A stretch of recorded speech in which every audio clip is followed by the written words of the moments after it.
حضرت احمد بن الحواری رحمت اللہ تعالی علیہ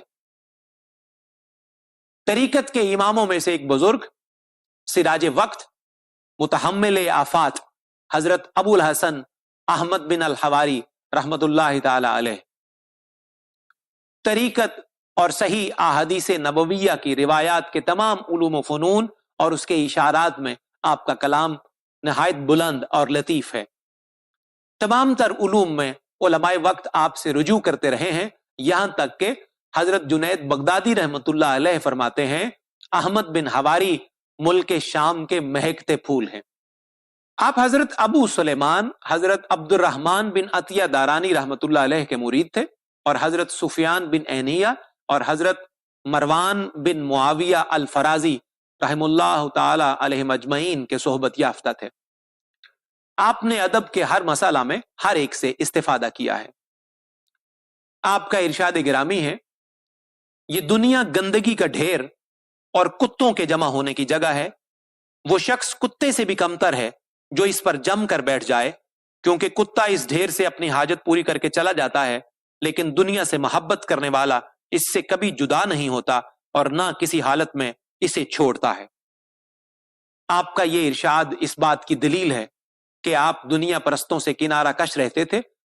اہل طریقت کے لیے دنیا میں آزردہ رہنا ہمیشہ موجب مسرت ہوا کرتا ہے۔ آپ نے ابتدا میں تحصیل علم کیا اور درجہ امامت تک پہنچے، پھر اپنی کتابوں کو اٹھا کر دریا برد کر دیا۔ آپ نے فرمایا، اے خدا، تو بذات خود دلیل ہے اور مقصود کے پا لینے کے بعد دلیل ہی میں مشغول رہنا محال ہے، کیونکہ دلیل تو اس وقت تک کام دیتی ہے جب تک سالک حصول مقصد کی راہ میں ہوتا ہے۔ حصول مقصد کے بعد دلیل کی کیا حاجت ہے؟ اس کے بعد فرماتے ہیں، مجھے وصول اللہ ہو گیا، اب میں دلیل کے جھنجٹ سے آزاد ہو گیا۔ اس کے بعد اس راہ سے چمٹے رہنا محض مشغولیت ہے، اب فراغت ہی فراغت ہے۔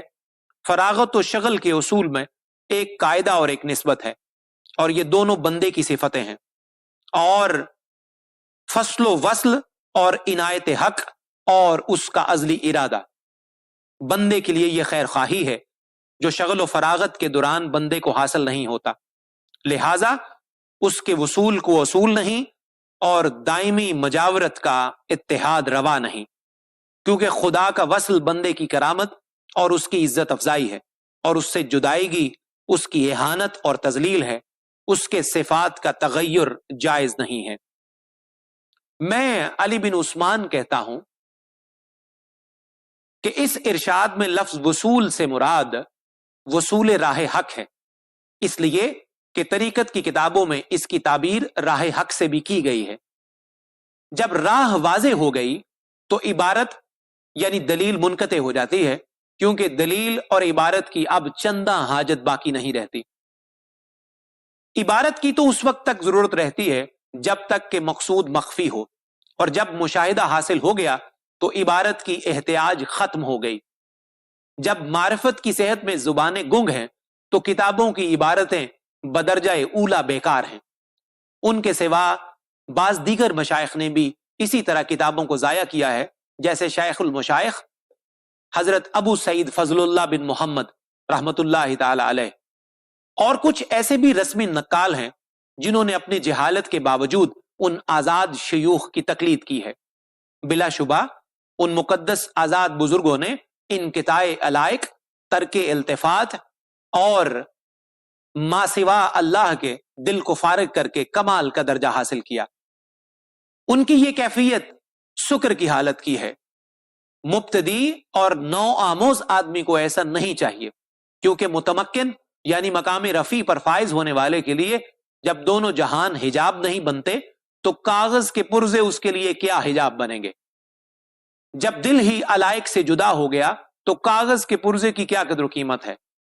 لیکن کتابوں کو بردباد کرنے سے ان کی مراد تحقیق معانی سے عبارت کی نفی ہے، جیسا کہ ہم نے بیان کیا۔ لہذا سب سے بہتر یہ ہے کہ عبارت کو زبان سے ادا نہ کیا جائے، اس لیے کہ جو کتاب میں مکتوب ہے اور جو عبارت زبان پر جاری ہے، یہ عبارت اس عبارت سے زیادہ بہتر نہیں ہے۔ مجھے تو ایسا معلوم ہوتا ہے کہ حضرت احمد بن حواری رحمت اللہ علیہ نے اپنے غلبہ حال میں کسی کو اس کے سننے کے قابل نہیں پایا اور اپنے حال کی وضاحت اور تشریح کاغذوں پر تحریر فرمائی۔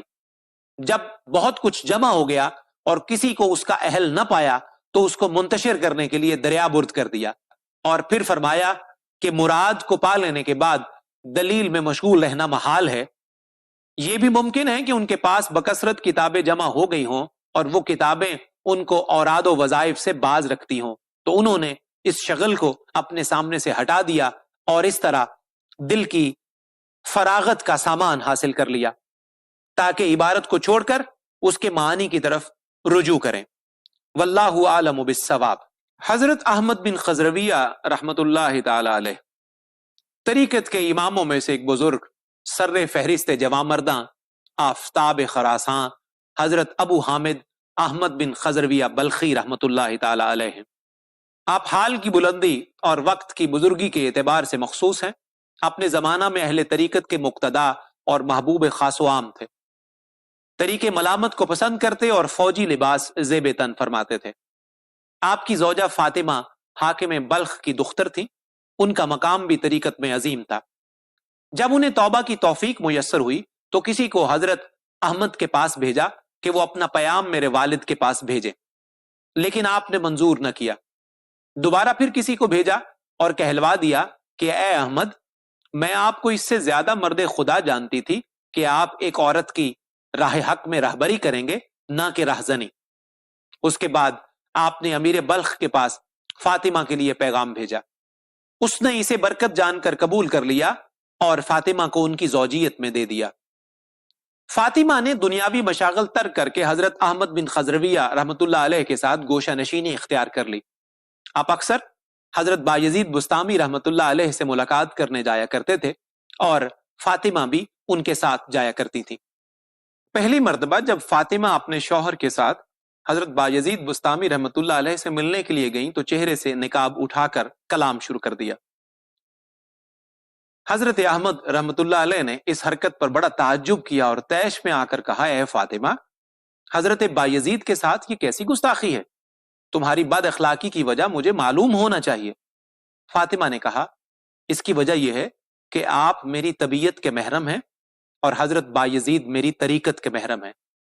میں آپ سے اپنی خواہشات کے تحت رسم و راہ رکھتی ہوں اور حضرت بایزید سے خدا کے لیے، کیونکہ یہ مجھے خدا سے ملاتے ہیں۔ غرض کہ فاطمہ حضرت بایزید کے ساتھ ہمیشہ بے حجاب رہیں۔ اتفاق سے ایک دن حضرت بایزید علیہ الرحمہ نے ان سے کہا کہ فاطمہ، آج تم نے اپنے ہاتھوں میں مہندی کیوں لگائی ہے؟ فاطمہ نے کہا، اے بایزید، جب تک تم نے میرے ہاتھوں کو اور اس کی مہندی کو نہیں دیکھا تھا میرا آپ سے رابطہ بے حجاب تھا۔ اب جب کہ تم نے مجھ پر نظر اٹھائی اور اب تمہاری صحبت مجھ پر حرام ہو گئی۔ اس کے بعد دونوں وہاں سے کوچ کر کے نیشا پور چلے آئے اور یہیں قیام کر لیا۔ نیشا پور کے مشائخ اور عام لوگ حضرت احمد سے بہت خوش ہوئے۔ حضرت یحییٰ بن معاذ رازی رحمت اللہ علیہ بلخ جاتے ہوئے نیشا پور آئے تو حضرت احمد نے ان کی دعوت کا ارادہ کیا اور اس سلسلہ میں اپنی زوجہ فاطمہ سے مشورہ کیا کہ دعوت کے لیے کیا کیا سامان ہونا چاہیے۔ انہوں نے کہا، اتنی گائیں، اتنی بھیڑیں، اتنی شمیں، اتنا عطر، اتنا سامان اور ان کے علاوہ اتنے گدھے۔ حضرت احمد رحمت اللہ علیہ نے پوچھا کہ سامان کے ساتھ گدھوں کی کیا ضرورت ہے؟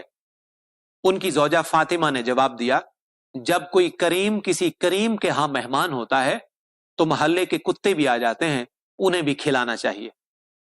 فاطمہ کی انہی خوبیوں کی وجہ سے حضرت بایزید رحمت اللہ علیہ نے فرمایا، اگر کوئی خواہش رکھتا ہے کہ کسی مرد خدا کو نسوانی لباس میں دیکھے تو اسے چاہیے کہ وہ فاطمہ کو دیکھے۔